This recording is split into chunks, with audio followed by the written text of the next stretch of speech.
பொறுமை பொறுமை என்று சொல்கிறோமே. புகாரில் ஒரு நபிமொழிகளை பாருங்கள்.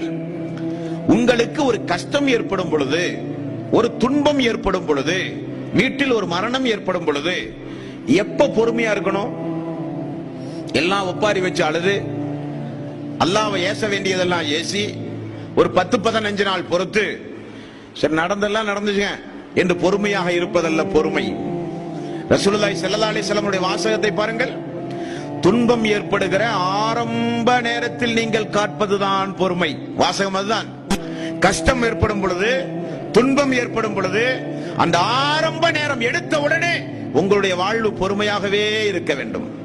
பொறுமைக்கு நிகரான ஒரு பரிசு உலகத்தில் ஒன்றுமே கிடையாது. உலகத்தில் என்றைக்கு அல்லாஹ் தஆலா நம்மை படைத்தானோ, நாம் மரணிக்கின்ற வரை இந்த உலகத்தில் சோதனைகளையும் துன்பங்களையும் கஷ்டங்களையும் தாங்கி வாழுகிறவர்களாகத்தான்